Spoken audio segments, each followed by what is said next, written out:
amongst many challenges that our B2B business, also cross-border business requires, what is specific challenges for AI-oriented businesses as you scale up? The challenges often I think can happen in terms of, there are things which are solved in our case when it comes to the use of data science, AI.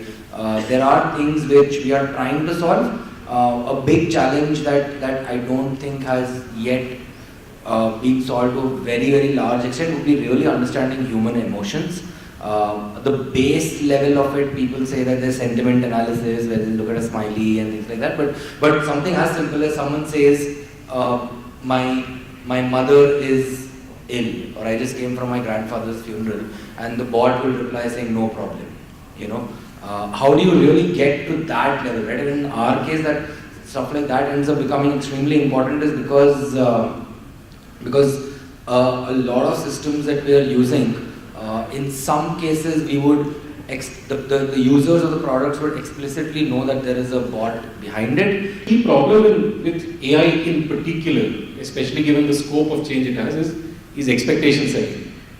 For some reason, pretty much every organization that we've met is on the either side of this horizon. Either they have tried it 5 times internally or externally, it hasn't worked and said, look, it's all fancy but it doesn't really do much. Or the people who are really bullish about it, they'll come to you and say, can you do this, can you do this, can you do this, and can you bring the moon to me as well? And they believe you can do it. And that's where the problem begins, because the reality is we can't. And so that expectation setting, that education of the customer to get you along on the right path is critical as well. Dropbox till it was $10 million in valuation used to run their storage on S3. Okay.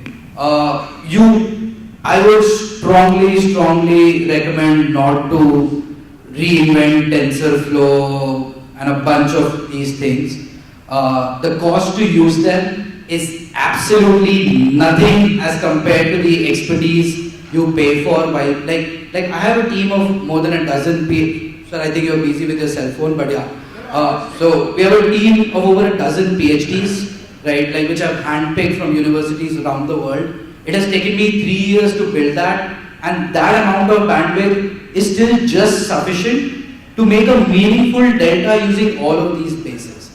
Like there are countless examples of companies at over $10 billion in valuation, completely like things like Google Cloud, AWS ML, Azure ML, TensorFlow. These are electricity.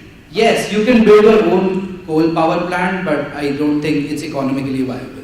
Like your value creation should be somewhere else you're running a wrong margin business. There is a significant amount, and one of the unfortunate things, there's a huge amount of work going on in Indian universities, at IITs, at IISc, NITs, and a whole bunch of places where professors are actually creating fantastic data sets, and we've seen some of them. The unfortunate part is, unlike the US, our university industry interface isn't that great, so it's not really seeing the light of day so much. But there is a ton of work going on, and our belief is that when we have this critical mass of startups doing deep learning in India, we will be able to extract a whole bunch of that information out in the industries.